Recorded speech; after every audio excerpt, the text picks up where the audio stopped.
여러분도 이런 사람 한 번쯤 만나보셨을 겁니다. 분명 잘못한 것이 없는데 이유 없이 나를 싫어하는 사람. 친절하게 다가가도 오해로 돌아오고 좋은 마음으로 건넨 말도 비꼬임으로 되돌아오고 그저 가만히 있었을 뿐인데도 못마땅한 시선을 받는 순간 말입니다. 이럴 때 우리는 자연스럽게 스스로를 의심하게 됩니다. 내가 뭔가 잘못한 것은 아닐까? 이 질문을 몇 번이고 되풀이하며 상대의 표정 하나, 말투 하나까지 되짚어보고 원인을 나에게서 찾으려 애쓰게 됩니다. 하지만 심리학은 전혀 다른 이야기를 들려줍니다. 누군가 나를 미워하는 데에는 생각보다 나와는 무관한 이유가 숨어 있을 때가 많다는 것입니다. 그 이유를 정확히 알고 나면 더 이상 상처받지 않을 수 있습니다. 오늘은 심리학을 기반으로 이유 없이 누군가를 미워하는 사람들의 진짜 심리 5가지를 함께 짚어보겠습니다. 이 영상을 끝까지 보시면 내가 무언가 잘못했다는 증거가 아니라 오히려 내가 잘 살아가고 있다는 확실한 증거를 발견하게 되실 겁니다. 그럼 바로 시작해 보겠습니다. 이유 없이 당신을 미워하는 사람들의 심리 5가지. 첫째, 당신 때문이 아니라 자기 자신이 불편하기 때문이다. 사람은 누구나 자신의 모습 중 인정하고 싶지 않은 부분을 하나쯤 가지고 있습니다. 부족함, 열등감, 채워지지 않은 인정 욕구 같은 것들이죠. 이런 감정은 마주하기에 너무 무겁고 불편해서 내 마음이 종종 이것을 다른 사람에게 옮겨 놓습니다. 심리학에서는 이를 투사라고 부릅니다. 자신의 마음속에 있는 것을 마치 상대의 거식량 바라보는 현상인데요. 투사가 일어나는 과정은 의외로 단순합니다. 내가 부러워하는 것을 가진 사람에게는 거리감이, 감추고 싶은 모습을 발견한 상대에게는 불편함이 먼저 올라옵니다.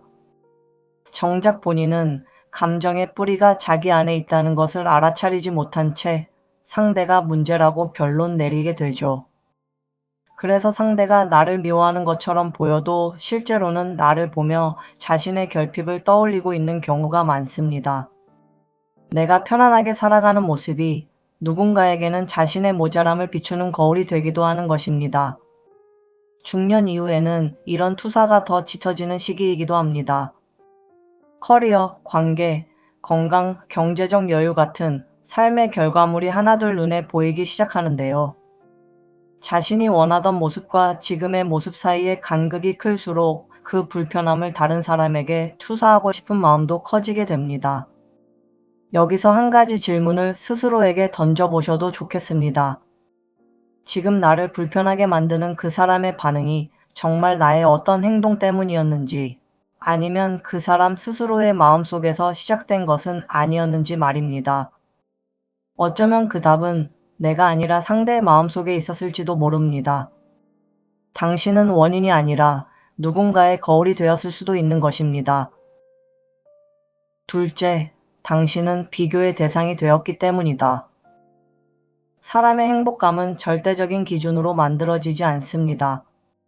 심리학에서는 이를 사회 비교 이론이라는 개념으로 설명합니다.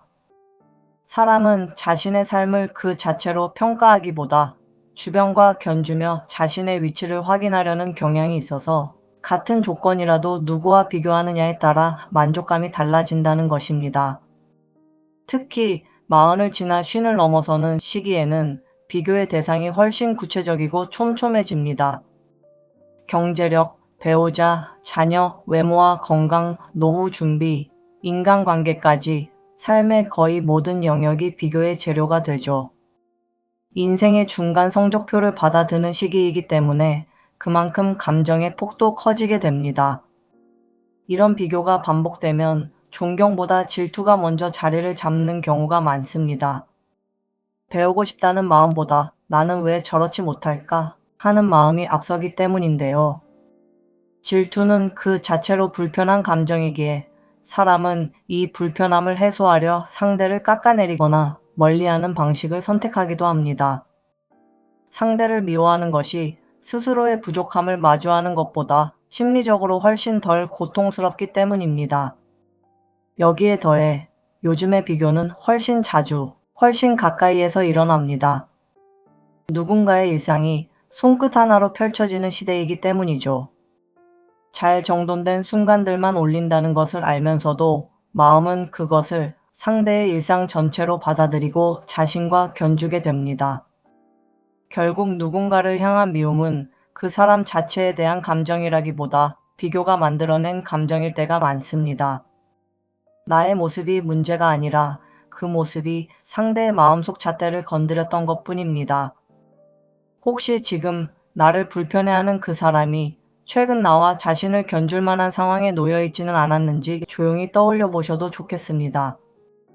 그 비교의 저울은 내가 올려놓은 것이 아니라 상대가 스스로 가져다 놓은 것일 수도 있습니다. 당신의 행복이 누군가에게는 자신의 부족함을 떠올리게 할 수도 있는 것입니다.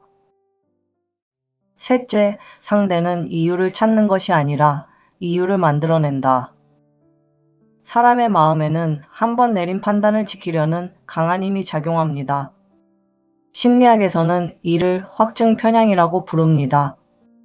부정적인 인상을 한 번 가지면 그 이후로는 인상을 뒷받침하는 근거만 눈에 들어오고 반대되는 모습은 지나쳐버리게 되는 현상입니다. 이 원리는 관계 속에서 꽤 냉정하게 작동합니다. 이미 미워하기로 마음먹은 사람에게는 상대의 어떤 행동도 미움의 증거가 됩니다. 인사 안 하면 무례한 사람, 인사를 해도 가식적인 사람, 웃어도 얄밉고 조용해도 잘난 척으로 보입니다. 결국 어떤 행동을 하든 결과가 같아지는 구조가 만들어지는 것이죠. 이런 일이 벌어지는 이유는 사람의 뇌가 자신의 판단이 틀렸음을 받아들이는데 상당한 심리적 비용을 치르기 때문입니다. 믿음을 뒤집는다는 것은 그 믿음을 바탕으로 해온 선택과 감정까지 재검토해야 한다는 뜻이기에 뇌는 차라리 새 정보를 왜곡해서라도 판단을 지키는 쪽을 택합니다. 이런 편향은 여러 사람이 모인 자리에서 더욱 단단해집니다. 한 사람을 향한 부정적인 분위기가 자리 잡으면 사람들은 서로의 반응으로 자신의 판단을 재확인하고 사실 여부와 상관없이 하나의 굳어진 이야기로 자라나게 됩니다. 그래서 이런 상황에서는 상대에게 오해를 풀려는 노력이 오히려 반대 결과를 낳기도 하는데요. 부정적인 틀로 바라보는 사람에게는 해명조차 변명으로 비치기 때문입니다. 따라서 애써 설득하기보다 그 판단이 나로부터 시작된 것이 아니라는 것을 인정하는 편이 마음을 지키는데 더 도움이 됩니다. 이쯤에서 한번 스스로에게도 질문을 던져보셔도 좋겠습니다. 나 역시 누군가를 향해 이미 정해둔 결론에 맞는 모습만 보려 했던 순간은 없었는지 말입니다. 미워하는 사람은 증거를 찾는 것이 아니라 자신의 결론을 확인하려 하는 것입니다. 넷째, 당신은 더 이상 조종되는 사람이 아니기 때문이다. 사람과 사람 사이에는 눈에 보이지 않는 힘의 흐름이 있습니다. 심리학에서는 이것을 통제 욕구라고 부릅니다. 상대를 뜻대로 움직일 수 있을 때 안정감을 느끼고 그러지 못할 때 불안을 느끼는 성향입니다. 통제 욕구가 강한 사람은 상대의 감정 반응을 이끌어내면서 자신의 영향력을 확인받고 싶어 하기에 흔들리지 않는 사람이 오히려 불편한 존재가 됩니다. 이럴 때 필요한 것이 바로 경계, 심리학에서 말하는 바운더리입니다. 나와 다른 사람 사이의 심리적인 선을 긋고 그 선을 존중받아야 한다고 여기는 감각인데요. 건강한 경계를 가진 사람은 서운한 말에도 곧바로 무너지지 않고 무리한 요구에는 부드럽지만 분명하게 선을 긋습니다. 그러나 통제에서 안정감을 얻던 사람에게는 자신의 방식이 더 이상 통하지 않는다는 낯선 신호로 받아들여져 서운함이나 반감으로 표출되기 쉽습니다. 중년 이후에는 모든 사람에게 좋은 사람으로 남으려는 마음보다 자신만의 기준을 세워가는 것이 훨씬 중요해지는 시기입니다. 이 기준은 곧 더 이상 누군가의 뜻대로 쉽게 움직이지 않겠다는 선언과 같죠. 그런데 이렇게 즉각 반응하지 않는 태도를 두고 차갑다거나 변했다고 오해하는 사람들도 있습니다. 예전에는 서운함을 표현하면 곧바로 맞춰주던 사람이 이제는 담담히 자신의 입장을 지키니 그 변화 자체가 낯설게 느껴지기 때문입니다. 하지만 이것은 냉정해진 것이 아니라 자기 자신을 더 잘 이해하게 된 결과입니다. 스스로에게 한번 물어보셔도 좋겠습니다. 예전보다 덜 흔들리게 된 나의 모습이 혹시 누군가에게는 낯선 불편함으로 다가가고 있지는 않은지 말입니다. 하지만 그 불편함은 내가 무너져야 할 이유가 아니라 상대가 익숙해져야 할 몫입니다. 당신이 달라진 것이 아니라 더 이상 휘둘리지 않게 된 것입니다. 다섯째, 당신이 행복할수록 누군가는 자신의 삶을 돌아보게 된다. 지금까지 살펴본 4가지 이야기가 결국 하나로 모이는 지점이 있습니다. 바로 자기 정체성, 즉 내가 나를 어떤 사람으로 여기는가 하는 감각입니다. 자기 정체성이 단단한 사람은 이미 자기 안에서 충분함을 느끼기 때문에 다른 사람을 깎아내리거나 타인의 삶을 기준으로 삼을 이유가 없습니다. 반대로 자기 정체성이 흔들리는 사람에게는 다른 사람의 행복이 심리적 위협으로 다가옵니다. 심리학에서 말하는 심리적 위협이란 실제로 해를 입은 것은 아니지만 자신의 가치나 존재감이 깎이는 것처럼 느껴지는 상태를 뜻합니다. 내가 가지지 못한 것을 누군가 가진 모습을 볼 때마다 그 존재 자체가 나의 결핍을 증명하는 위협처럼 느껴지는 것이죠. 심리적으로 안정된 사람들에게는 공통점이 있습니다. 자신의 부족함을 있는 그대로 받아들이는 자기 수용의 태도, 지금 가진 것에 대한 감사, 타인이 아닌 어제의 자신과 오늘의 자신을 비교하는 습관입니다. 이런 사람들은 다른 사람의 성취 앞에서 위축되기보다 담담하게 축하할 수 있는 여유를 가지고 있습니다. 이런 여유는 하루아침에 만들어지지 않습니다. 자신의 삶을 돌보고 스스로에게 정직하며 필요할 때 스스로를 다독일 줄 아는 시간이 쌓여야 만들어지는 것이죠. 그래서 누군가 나의 행복을 불편해하는 것처럼 느껴질 때 더 근본적인 해답은 그 사람을 이해하려는 노력보다 내 삶을 더 단단하게 채워가는 것에 있습니다. 스스로에게 물어보셔도 좋겠습니다. 지금 나는 다른 사람의 삶과 나를 견주는 데에 얼마나 많은 마음을 쓰고 있는지, 그리고 그 마음을 나 자신을 돌보는 데로 옮겨온다면 무엇이 달라질지 말입니다. 그 답을 찾아가는 과정 자체가 이미 나를 돌보기 시작했다는 증거일지도 모릅니다. 당신이 행복해지는 것이 누군가에게는 자신을 돌아보게 하는 계기가 될 수도 있는 것입니다. 그런데 여기서 한 가지 반드시 기억해야 할 것이 있습니다. 이유 없이 나를 미워하는 사람에게 절대 하지 말아야 할 행동이 하나 있는데요. 바로 나를 증명하려고 애쓰는 것입니다.